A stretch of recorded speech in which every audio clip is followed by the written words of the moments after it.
Graph paper पे हम x और y अक्ष पर दिए गए सारणी के मानों को दर्शाएंगे। तो आप देखिए, पैमाना हमने सबसे पहले लिखना होता है। x अक्ष और y अक्ष पर एक एक सेंटीमीटर पर एक एक इकाई का लिया हमने पैमाना। फिर हमने x और y के मानों को अपने सारणी के अनुसार रेखाएं प्राप्त की दोनों, और दोनों रेखाएं एक दूसरे को एक बिंदु पर काट रही है। उस बिंदु के निर्देशांक हमें ग्राफ पेपर से पता चल रहे हैं कि 6x का मान आ रहा है और y का मान 0 आ रहा है। 6,0 बिंदु है ये। तो आलेख विधि से x का मान 6 आ गया और y का मान 0 आ गया। इस तरह से हमने ग्राफीय विधि से किसी भी प्रकार की दो रेखिक समीकरणों को हल करने का मेथड कंप्लीट कर लेना होता है। आगे बढ़ते हैं। इसके बाद अगला प्रश्न है, निम्न श्रेणी का योग ज्ञात कीजिए।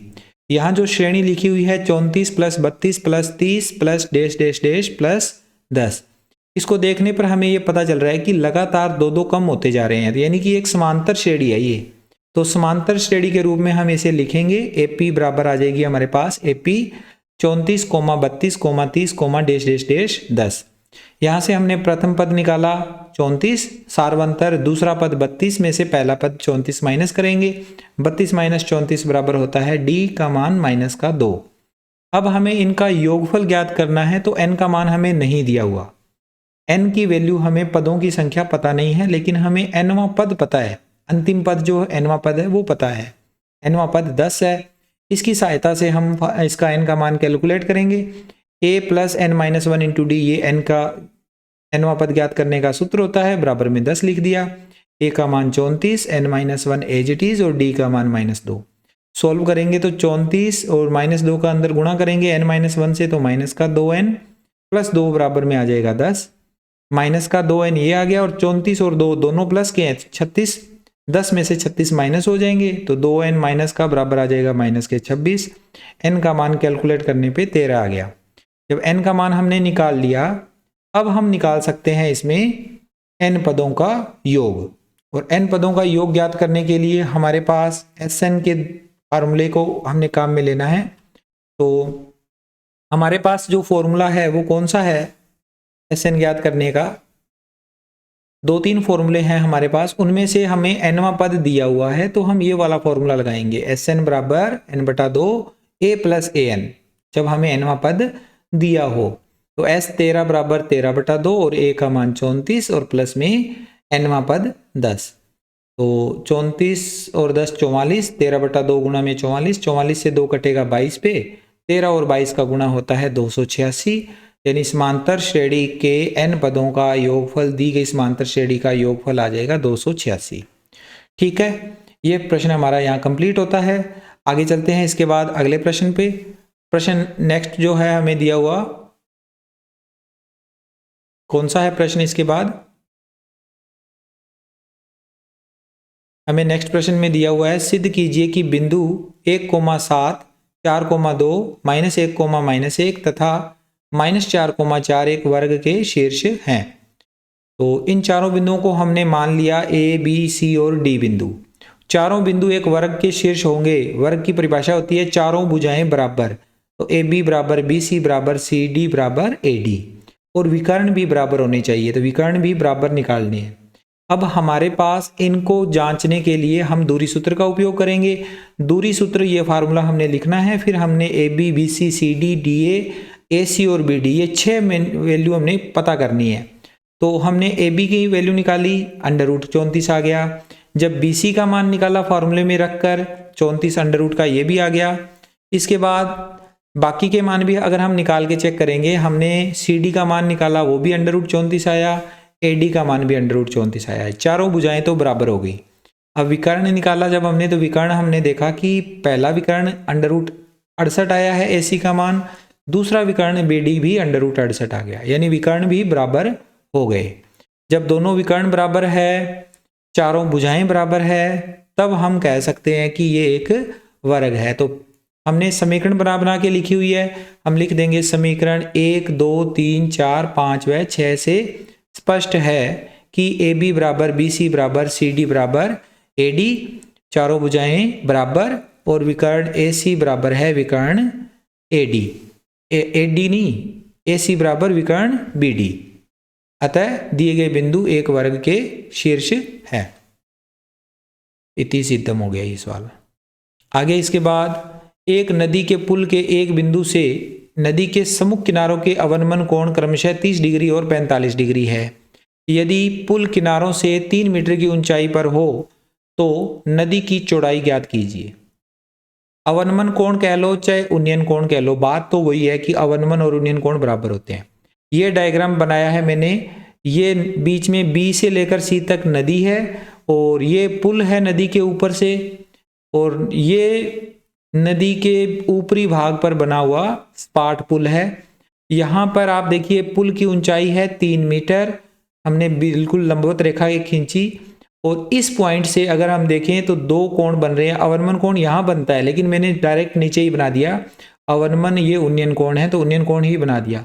अब ध्यान ये रखना है कि एक कोण तो बड़ा है एक छोटा है, तो जो जिस साइड से किनारा दूर है वो कोण छोटा होगा और जो किनारा पास है वो कोण बड़ा होगा, ये ध्यान रखना, ठीक है।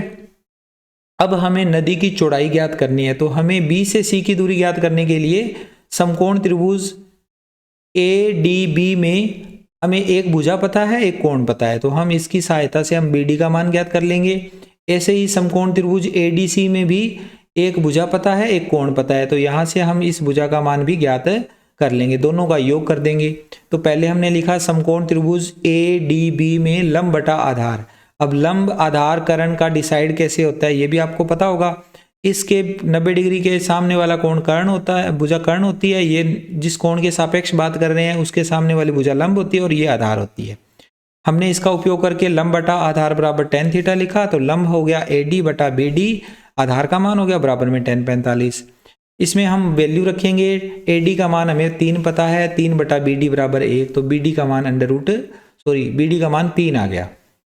इसी तरह से दूसरा समकोण त्रिभुज ले लेंगे, दूसरे समकोण त्रिभुज ADC में भी सेम कंडीशन हम अप्लाई करेंगे। यहाँ पर हमें AD का मान पता है, लंब पता है, आधार ज्ञात करना है, तो लंब बटा आधार बराबर tan थीटा, फॉर्मूला लगाएंगे इसमें भी, लंब बटा आधार बराबर tan थीटा। AD का मान हमें दिया हुआ है 3 बटा में DC और tan 30 का मान 1 बटा √3, तो DC का मान आ जाएगा 3 √3। नदी की चौड़ाई BD और DC का योग 3 + 3 √3, तो जोड़ कर देंगे 3 कॉमन आ जाएगा, 1 + √3 जिसे हम थोड़ा सा सही करके लिख लेंगे, √3 + 1 आ जाएगा ये ब्रैकेट में, तो इतना मान उसका आ गया नदी की चौड़ाई का। चाहो तो √3 की वैल्यू लिख के आप आगे हल भी कर सकते हो। 27वां सवाल, सिद्ध कीजिए कि किसी वृत्त के परिगत समांतर चतुर्भुज समचतुर्भुज होता है। ये अच्छा सवाल है, इंपॉर्टेंट क्वेश्चन है, चैप्टर नंबर 10 में से आया हुआ है। वृत्त में से हमें एक समांतर चतुर्भुज जो कि वृत्त के परिगत बना हुआ है उसको एक समचतुर्भुज सिद्ध करना है। तो कैसे सिद्ध करेंगे, पहले हमने लिखा दिया गया है O केंद्र के एक वृत्त के परिगत एक समांतर चतुर्भुज ABCD खींचा गया है जो वृत्त को 4 बिंदुओं P, Q, R व S पर स्पर्श करता है। परिगत है तो ये स्पर्श करेगा।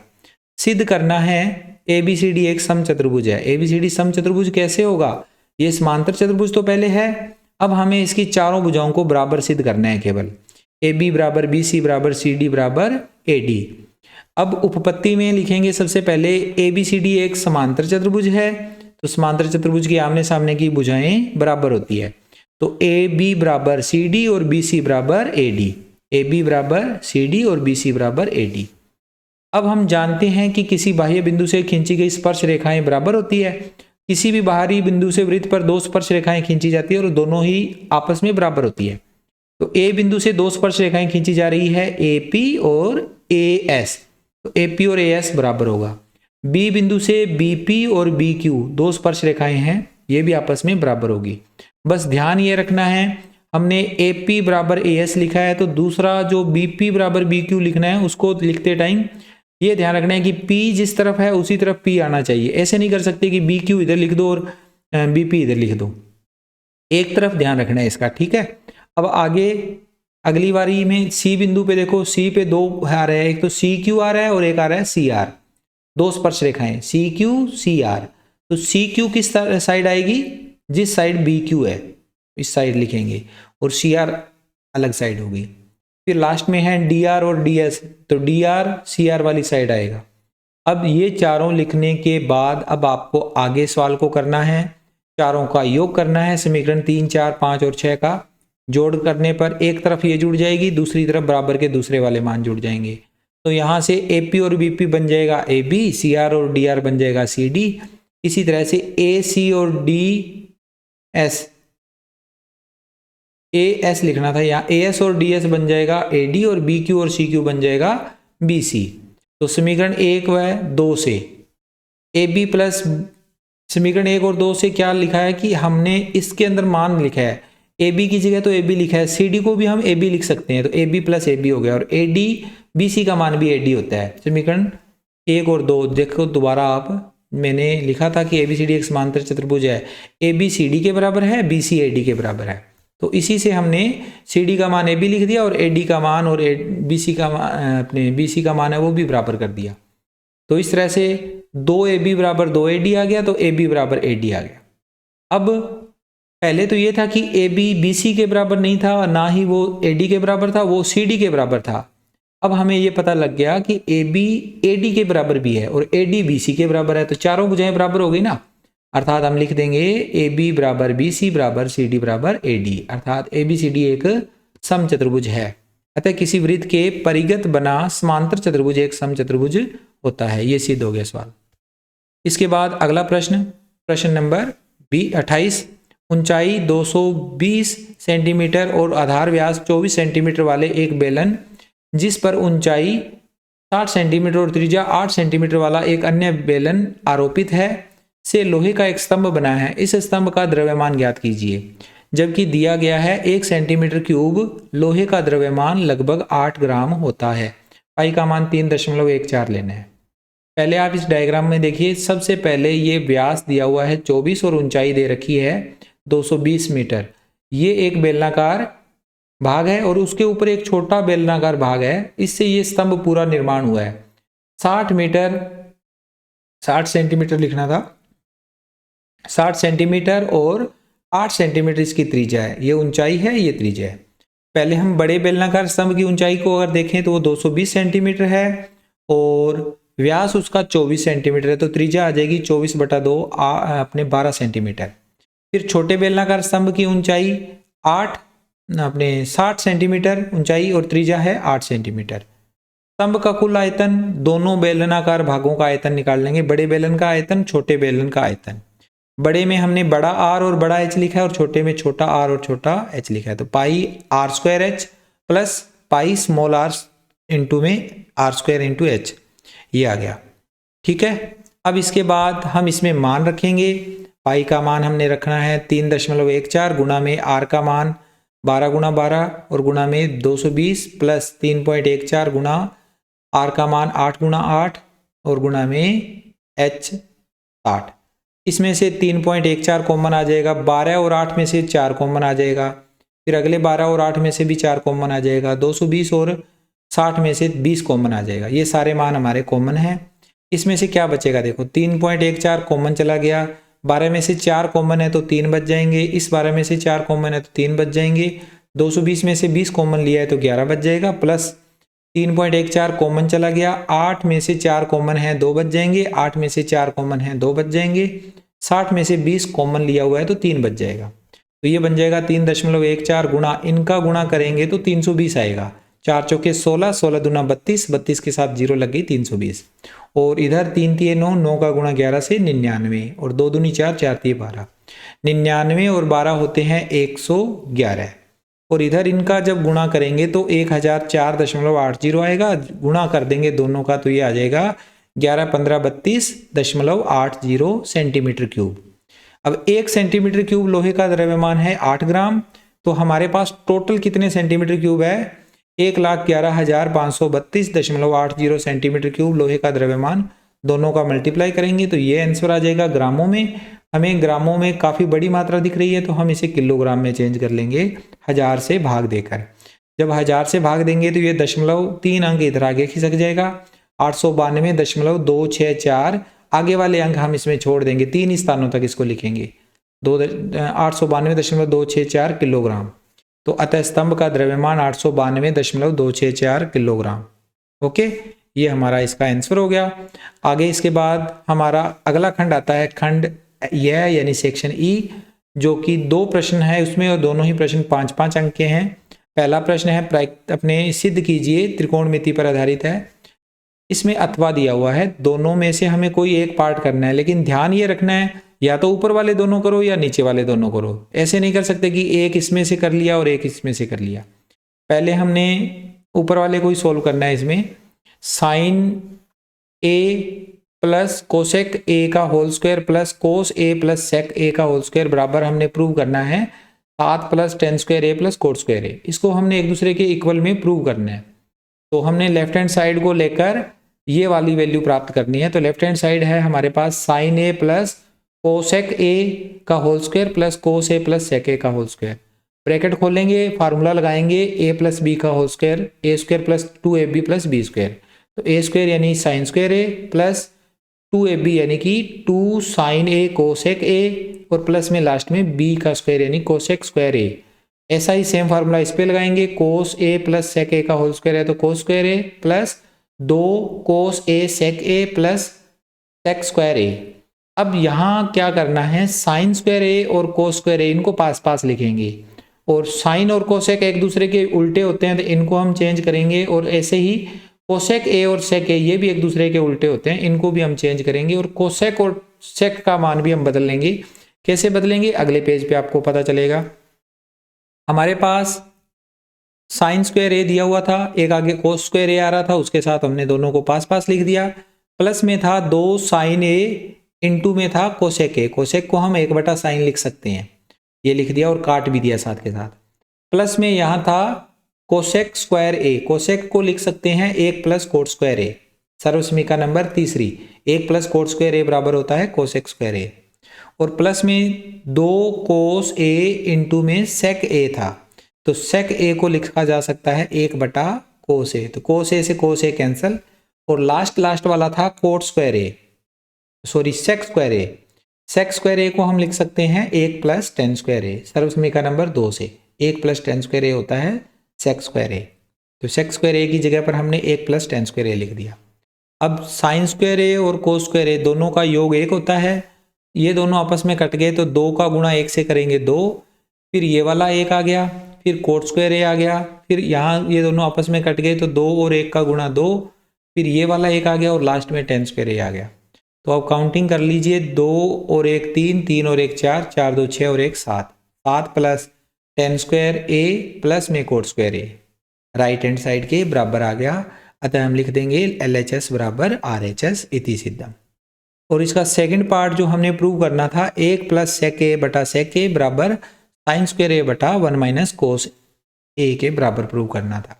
तो लेफ्ट हैंड साइड हमने नोट की 1 प्लस सेक ए बटा सेक ए, और अब इसमें आप अलग अलग डिवाइड कर सकते हो, 1 बटा सेक ए प्लस सेक ए बटा सेक ए, अलग अलग डिवाइड कर दिया।